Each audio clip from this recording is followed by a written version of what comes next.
Hi అండి, 1111 టారోకి please అండి subscribe చేయండి, లైక్ ఇవ్వండి, షేర్ చేయండి. నన్ను సపోర్ట్ చేసినందుకు చాలా చాలా థ్యాంక్స్ అండి. సబ్స్క్రైబర్స్ ఎక్కువ ఉన్నాయని వ్యూస్ తక్కువ వస్తున్నాయి, అయినా నేను వీడియోస్ కూడా చేయట్లేదు. ప్లీజ్ అండి చూసి కామెంట్స్లలో ఏదైనా ఉంటే కామెంట్స్లలో పెట్టండి. మీకు నేను షఫిల్ చేసేటప్పుడు మీ పార్ట్నర్ని ఏమన్నా డేట్ ఆఫ్ బర్త్ అయినా తలుచుకోండి. పార్ట్నర్ మీకు ఏం చెప్పాలి, తన మనసులో ఉన్న మాటలు మీకు ఎలా చెప్పాలి అని అనుకుంటున్నారు చూద్దాం. ఏం చెప్పాలనుకుంటున్నారో చూద్దాం.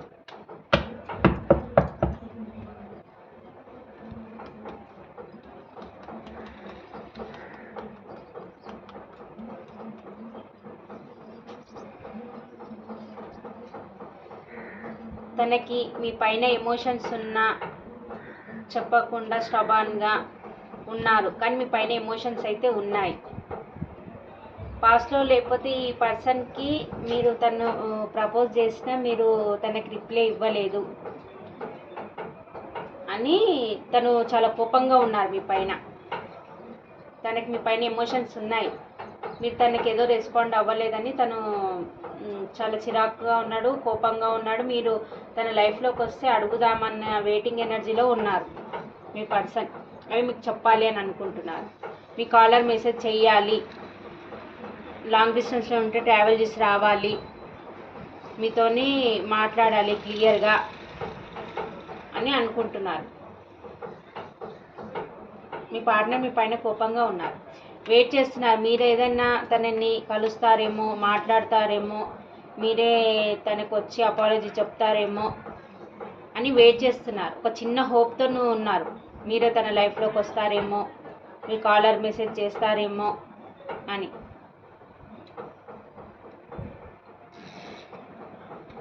ఈ కనెక్షన్ ఎండ్ అయిపోయిందా అని ఆలోచిస్తున్నారు, కానీ చిన్న హోప్తోనైతే ఉన్నారు.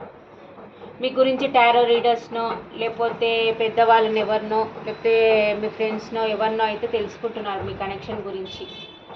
మీ పర్సన్ ఇవన్నీ తన మనసులోని మాటలు, ఇవన్నీ మీకు కలిస్తే చెప్పాలి అని అనుకుంటున్నారు. మీ ఇద్దరి మధ్య పాస్ట్లో ఏ తేడాలు అయితే ఉన్నాయో, క్యాస్ట్ కానీ, డబ్బు పరంగా కానీ, చదువు పరంగా కానీ, ఏ విధంగా అయినా సరే మీ ఇద్దరి మధ్య ఏ తేడాలు అయితే ఉన్నాయో ఆ తేడాలు చూసుకొని మీ నుంచి మూవ్ ఆన్ అయి వెళ్ళిపోయారు కదా పాస్ట్లో. ఇప్పుడు ఏ ఉన్నా పర్వాలేదు, మీ దగ్గరికి రావాలి, మీతో మాట్లాడాలి అని అనుకుంటున్నారు. లాంగ్ డిస్టెన్స్లో ఉంటే ట్రావెల్ చేసి రావాలి, ఎలా ఉన్నా పర్వాలేదు, మీకు కమిట్మెంట్ ఇవ్వాలి అనే ఆలోచనలో ఉన్నారు. మీకు జస్టిస్ చేయాలనుకుంటున్నారు. పాస్ట్లో మీరు తనకి ఎక్కువ ప్రేమ చూపించారు, తను తక్కువ చూపించారు. లేకపోతే మీ పార్ట్నర్ ఎక్కువ ప్రేమ చూపించారు, మీరు తక్కువ చూపించారు. ఇప్పుడు న్యాయం చేయాలి, మీకు మీ వాల్యూ అనేది తనకు తెలిసి వచ్చిందనమాట. మీకు న్యాయం చేయాలి. మీ పాస్ట్లో న్యాయం చేయలేదు, ఇప్పుడు మీకు న్యాయం చేయాలి, మళ్ళీ మీ లైఫ్లోకి రావాలి అని అనుకుంటున్నారు మీ పార్ట్నర్. మీకు ఎమోషనల్గా కనెక్ట్ అయ్యి మీకు ఒక ఆఫర్ ఇవ్వాలి అని అనుకుంటున్నారు. తన మనసులో ఇవన్నీ ఉన్నాయి మీ పైన, మీకు చెప్తారు కలిసినప్పుడు. ఇవన్నీ ఇంత ఎమోషన్స్ ఉన్నా కానీ, మిమ్మల్ని ఎంత కలవాలనుకుంటున్నా కానీ, ఎంత ఉన్నా కానీ తన లైఫ్లో ఉన్న సిచ్యువేషన్స్ బట్టి తన ఎంపరర్ లాగా మారిపోతున్నారు. తన కెరియర్ పరంగా కానీ, తన పొజిషన్ కానీ, ఏమున్నా కానీ తన ఎమోషన్గా బ్యాలెన్స్ చేసుకొని ఎంపరర్ లాగా మారిపోతుంది. ఒక ఈగోయిస్ట్ పర్సన్ ఈ పర్సన్ ఒక ఎంపరర్ లాగా మారిపోతున్నారు. మీ పైన కోపంగా కూడా ఉన్నారు మీ పర్సన్. మంచి పొజిషన్లో ఉన్న పర్సన్ అండి. పర్సన్ సామాన్యంగా దిగే పర్సన్ కాదు. ఎలాగైనా మిమ్మల్ని దక్కించుకోవాలి, మీతో మాట్లాడాలి, మిమ్మల్ని చూడాలి, మీతో మాట్లాడాలి, మిమ్మల్ని ఎలాగైనా సరే దక్కించుకోవాలి అని అనుకుంటున్నారు. మేనిఫెస్ట్ చేస్తున్నారు, మీరే తన లైఫ్లోకి రావాలని.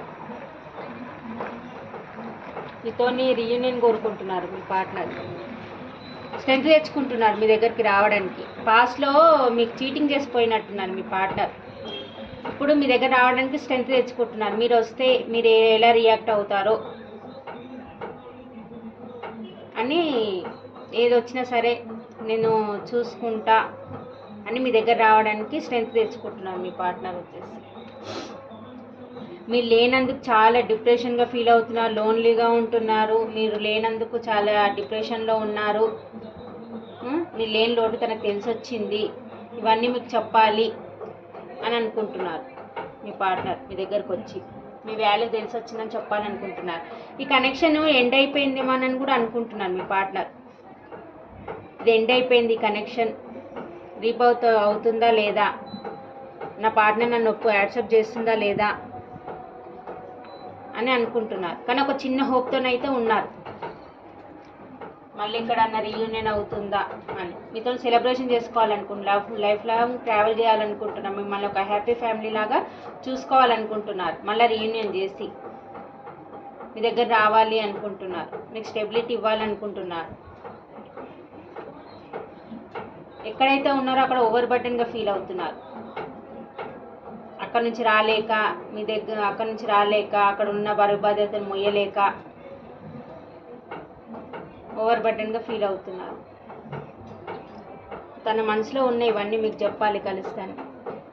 ఈ కనెక్షన్ ఎండ్ అయిపోయింది. పాస్ట్లో మీ ఇద్దరు విడిపోయినప్పుడు ఉన్న మాటలు కానీ, ఎలా అయితే విడిపోయారో అవన్నీ తలుచుకొని బాధపడుతున్నారు.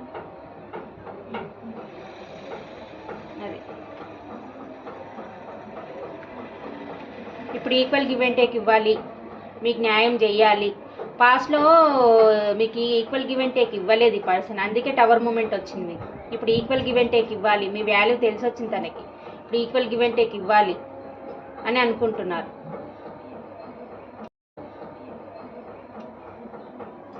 ఇదండి మీ పార్ట్నర్ మనసులోని మాటలు మీకు ఇవి చెప్పాలనుకుంటున్నారు. మీతో రీయూనియన్ చేసుకోవాలనుకుంటున్నారు. చాలా స్ట్రాంగ్గా ఉంది రీయూనియన్ కావాలని. మీ పార్ట్నర్ మీతోటి మీ దగ్గరికి రావాలనుకుంటున్నారు. వచ్చి కొంచెం రూట్గా కూడా బిహేవ్ చేసే టైప్ ఉన్నారండి. అంటే రూట్గా కూడా మాట్లాడే లెక్కలా మాట్లాడతారు. కోపంగా ఉన్నారు మీ పైన. ఇదండి ఇక్కడ రాశులు వచ్చేసి మిథున, తుల, కుంభరాశి, మేషసింహ, ధనుసు రాశి, వృషభ, కన్య, మకర రాశి, కర్కాటక, వృశ్చిక, మీన రాశి. ఈ రాశులు కనిపిస్తున్నాయండి. నెంబర్స్ వచ్చేసి 6, 20, 10, 4,